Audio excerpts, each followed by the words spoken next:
আসসালামু আলাইকুম রহমতুল্লাহি ওবরকাতুহু। সম্মানিত দর্শক, রাজনীতিতে বিএনপিকে একঘরে করার জন্য একেবারে সর্বশক্তি নিয়ে বিএনপি বিরোধী যারা শক্তি তারা রাস্তায় নেমেছে এবং তারা যা কিছু করতে চায় তারা এই জুলাই এবং আগস্ট মাসের মধ্যেই করতে চাচ্ছে। এর কারণ হলো সামনে যে জুলাই আগস্ট চার্টার তারা করতে চাচ্ছে, এটা জনাব শাহাবুদ্দিন চুপ্পুকে সরানোর একটা টার্গেট, সেটা নির্বাচনকে পিছিয়ে দেওয়া, এরপর নির্বাচন কমিশন, এই নির্বাচন কমিশনকে পুনর্গঠন করা বা নির্বাচন কমিশনকে বাদ দিয়ে তাদের পছন্দ মতো একটি নির্বাচন কমিশন তৈরি করা। এই যে কাজগুলো, এই কাজগুলোর পথে এক নম্বর বাধা হলো বিএনপি। তো কাজে সেই বিএনপিকে যদি ছলে বলে কৌশলে একেবারে ফিনিশ করে দেওয়া যায় এবং চারিদিক থেকে যদি কেবল বিএনপির বিরুদ্ধে সি সি সি সি এরকম একটা শব্দ আসে এবং মানুষের মনের যে ঘৃণা, ক্রোধ, এগুলো যদি বিএনপিকে উপলক্ষ করে তৈরি করা যায়, তাহলে এই সকল ষোলকলাগুলো মুহূর্তের মধ্যে পূর্ণ হয়ে যায়। এবং গত 11 মাস ধরে অত্যন্ত ম্যাটিকুলাসলি আমি বলে আসছি একাধিকবার, কিন্তু কেউ রা করেননি। ম্যাটিকুলাসলি বিএনপির বিরুদ্ধে যে কাজগুলো করছে সেগুলো এখন একেবারে বটবৃক্ষ হয়ে আমাদের সামনে এসেছে। আমি আমার ক্ষুদ্র যে বুদ্ধি, আমি সেই 2024 সনের সেপ্টেম্বর মাসে বলেছিলাম যে আবার -2 থিওরি আসছে। ওই সেপ্টেম্বর মাসে বলেছিলাম যে -2 থিওরির সাথে সাথে 2-11 মানে 2-11, 1-11-র মতো আর একটা করে নতুন 1-11-র পদধ্বনি শোনা যাচ্ছে। দেখুন, এতকাল পরে আবার এখন সবাই বলছে আমাদের আর একটা বিপ্লব করতে হবে, দ্বিতীয় বিপ্লব করতে হবে এবং বিএনপিকে নিষিদ্ধ করার জন্য রাজপথে নামার ঘোষণা দিয়েছে বেশ কয়েকটি সংগঠন। এই অবস্থা হয়ে গেছে। আমার মতো ক্ষুদ্র বুদ্ধি, আমার তো এত বুদ্ধি নাই, আমার মতো ক্ষুদ্র বুদ্ধির একজন মানুষ যদি আজ থেকে 11 মাস আগে আজকের এই পরিস্থিতির যে আলামত এটি টের পেয়ে থাকে এবং সেই অনুযায়ী আমি বলেছিলাম যে এই কাজগুলো যদি করে সবার জন্য ভালো হবে। এখন যে একটা পরিস্থিতি তৈরি হয়েছে, এতে করে বিএনপির ক্ষতি হবে, যারা বিএনপির ক্ষতি করবে তাদেরও ক্ষতি হবে, তাদের যে লাভ হবে একেবারেই না। পুরো জিনিসটি একটি তৃতীয় পক্ষের কাছে চলে যাবে, পুরো ক্ষমতাটি। এবং প্রায় সবাই মোরাললেস, আওয়ামী লীগ, বিএনপি থেকে শুরু করে সবাই, জামাত থেকে শুরু করে সবাই ক্ষতিগ্রস্ত হবে এই নতুন যে একটা পরিবেশ তৈরি হয়েছে। তো যেটা বলছিলাম সেটি হলো বিএনপির এই যে বর্তমান যে অবস্থা, এই অবস্থা হঠাৎ করে এইভাবে তৈরি হলো কেন? এই বিষয়গুলো কি বিএনপি এখন পর্যন্ত বুঝতে পারছে যে কেন বিএনপির বিরুদ্ধে সমস্ত মানুষ বিক্ষুব্ধ হয়ে যাচ্ছে এবং এটার পেছনে পলিটিক্সটা কি? আমি ঠিক ওই যে 11 মাস আগে বললাম যে আমার মাথায় ঢুকে না যে সারা বাংলাদেশে আর্মি ডিপ্লয় করা আছে, আর্মি ডিপ্লয় করা আছে, তাদের ম্যাজিস্ট্রেসি ক্ষমতা দেয়া আছে, কিন্তু চোখের সামনে চাঁদাবাজি হচ্ছে এবং বিএনপির নাম ভাঙিয়ে চাঁদাবাজি করা হচ্ছে, কেউ কিছু বলছে না। আচ্ছা, 2 নম্বর হলো যে থানাতে বিএনপি যারা লোকজন যাচ্ছে, 400, 500, 1000, 1500 লোককে আসামি করে মামলা করতে যাচ্ছে, আর থানা ঢালাওভাবে সেই মামলা নিয়ে নিচ্ছে। তারপর সেখানে শেখ হাসিনা 1 নম্বর আসামি, বাকি 1000, 1500 আসামি করে তাদের কাছে টাকা দাবি করা হচ্ছে, টাকা আদায় করা হচ্ছে, অনেকের সাথে নেগোসিয়েশন করা হচ্ছে, অনেককে এফিডেভিট দেওয়া হচ্ছে। এই যে সাজানো মামলা, এই মামলার সঙ্গে 100% কেন বিএনপি যুক্ত হয়ে যাচ্ছে? কেন জামাতের কোনো লোক মামলা করছে না? কেন এনসিপির নাহিদের আব্বা, সজীব ভুঁইয়ার বাবা, নানা, খালু, তারা মামলা করছেন না। মামলা কেন বারবার বিএনপির লোক করছে? কিংবা ধরুন যে মবগুলো ঢাকা শহরে হচ্ছে, কিন্তু গ্রামে যে মবগুলো হচ্ছে, আওয়ামী লীগের নেতাদের বাড়ি লুট, খামার লুট, সবকিছু লুট, তারা কারা করছে? বিএনপির লোকজন করছে, এবং সেখানে বিএনপির বদনাম চলে আসছে। এবং এই কাজটি ওই এলাকার ওসি বা যিনি সেনাবাহিনীর কর্মকর্তা, জাস্ট ম্যাটার অফ 1 মিনিট তাদেরকে দমন করা। কিন্তু এই কাজগুলো করতে দিয়ে আজকে বিএনপিকে যে দুর্নাম এবং বদনামের ভাগীদার করা হলো, এবং একটা বড় রাজনৈতিক দলের সকল রাজনৈতিক সম্ভাবনাকে শেষ করে দেওয়া হলো, এটা কারা করলো? আর বিএনপি কেন এরকম একটা জিনিস হবে এটা বুঝতে পারলো না? বিএনপি কেন এর বিরুদ্ধে প্রিকশন দিল না? আমি একটা লেখা লিখেছিলাম বিএনপির কেন্দ্রীয় নেতাদেরকে উদ্দেশ্য করে।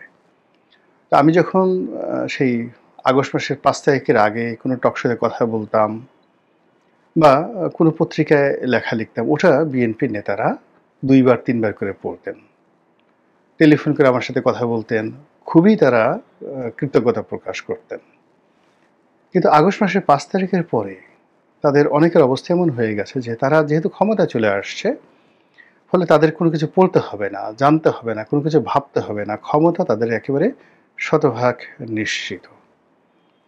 আমি সেই যে নিবন্ধ নয়া দিগন্তে লিখেছিলাম বিএনপিকে উদ্দেশ্য করে সেপ্টেম্বর মাসে 2024 সনে, যে বিএনপির উচিত ইমিডিয়েটলি, বিএনপির সমস্ত যন্ত্রণার মূল হলো তার কমিটি।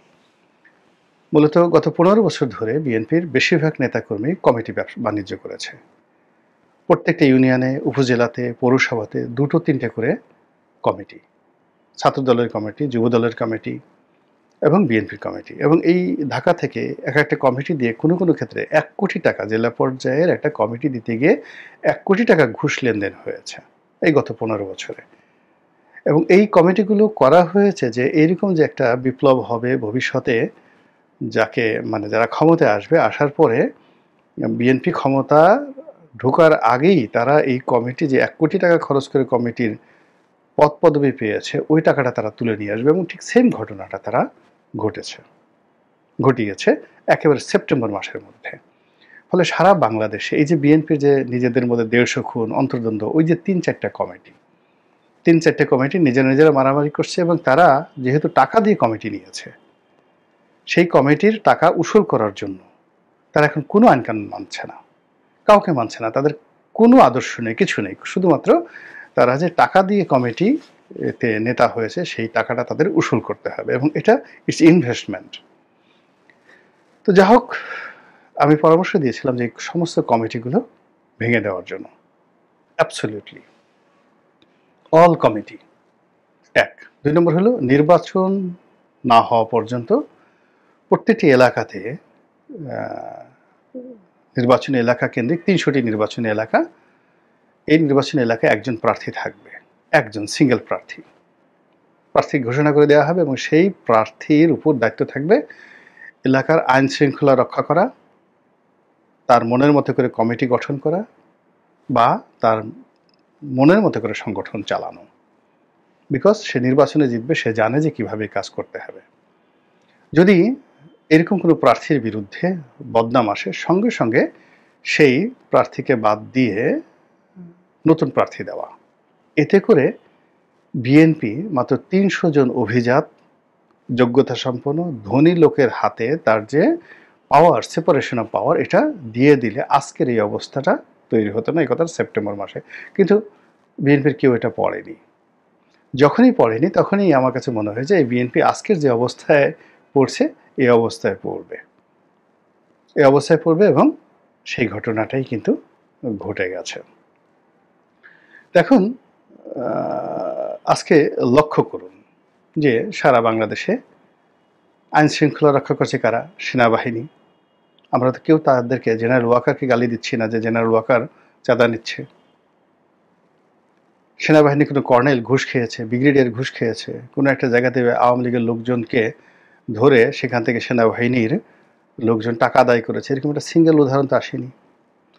এমনকি যে পুলিশের ঘুষ খাওয়ার ব্যাপারে মানে যে বাংলাদেশ পুলিশের যে একটা বিরাট ঐতিহ্য, এই পুলিশ ঘুষ খেয়ে বাতাসের গলায় দড়ি দিতে পারে। সেই পুলিশেরও গত 11 মাসে ঘুষ খাওয়া, কাউকে মামলা বাণিজ্যতে ফাঁসানো, কাউকে মামলায় ঢুকানো, চার্জশিট দেওয়া, এই বদনামগুলো যেটা আওয়ামী লীগ আমল থেকে শুরু করে প্রথম থেকে ছিল, এটা কমতে কমতে এত নিম্ন পর্যায়ে চলে আসছে, এটি এখন বলতে গেলে জামাতি পুলিশ হয়ে গেছে এখন। মানে তারা নামাজ পড়ে, দোয়া দরুদ পড়ে, তসবিহ তাহলিল করে, আর বিএনপির লোকজন তাদেরকে যেভাবে ব্যবহার করতে চায় ওইভাবে তারা ব্যবহৃত হয়ে চুপচাপ বসে থাকে। বিএনপির লোক যত বদনাম সব বিএনপির লোকের হচ্ছে। তো এই যে কাজটি হচ্ছে 11 মাস ধরে, বিএনপি যদি নাকে তেল দিয়ে ঘুমায়, বিএনপি যদি খালি বক্তৃতা দেয়, বিবৃতি দেয়, বা তারেক রহমান সাহেব লন্ডন থেকে শুধু যদি সতর্ক করে চক্রান্ত হচ্ছে, কাজ হবে না তো। এখানে it's the time to show the action, to take the necessary action. এখানে রিয়াকশন দেখালে কাম হবে না, অ্যাকশন দেখাতে হবে। সেই কাজটি বিএনপি করেনি। ফলে কি হলো, এই যে সারা বাংলাদেশের টেকনাফ থেকে তেঁতুলিয়া পর্যন্ত সমস্ত দায়ভার, চাঁদাবাজির দায়ভার, টেম্পো স্ট্যান্ড দখলের দায়ভার, হত্যাকাণ্ডের দায়ভার, মামলা মোকদ্দমার দায়ভার, মবের দায়ভার, কোর্ট কাছারিতে একে ডিম মারা, ওকে লাথি দেওয়া, ওর জামিন না হওয়া, এইগুলোর দায়ভার সব কিছু বিএনপির ঘাড়ে চলে আসছে। অথচ দেশ চালাচ্ছেন কে? ডক্টর মোহাম্মদ ইউনূস। কেউ তো বলছেন না ডক্টর মোহাম্মদ ইউনূস ঘুষ খাচ্ছেন, কেউ তো বলছেন না। মানে আমরা এখন যেমন ওনার যে শফিক সাহেব নামে একজন, ওনার যে প্রেস সচিব আছে, তার প্রতি অনেকেরই ক্ষোভ বিক্ষোভ রয়েছে, কিন্তু প্রেস সচিব কি এ যাবৎকালে একটা ঘুষ খেয়েছেন? কোনো একটা মামলার তদবির করেছেন? কিংবা উনি ঢাকা শহরে একটা বাড়ি করেছেন, বিদেশে টাকা পাচার করেছেন, এরকম একটা উদাহরণ কেউ দেন তো। ওনার আশেপাশের লোক যারা আছেন, প্রধান মানে উপদেষ্টার কার্যালয়ের যারা লোকজন রয়েছে, আপনি তাদেরকে বকাঝকা করতে পারেন, অপছন্দ করতে পারেন, কিন্তু বিএনপির যে বদনামগুলো আছে সেই বদনাম তো ডক্টর মোহাম্মদ ইউনূসের পিয়ন, ড্রাইভার, দারোয়ানদের হয়নি।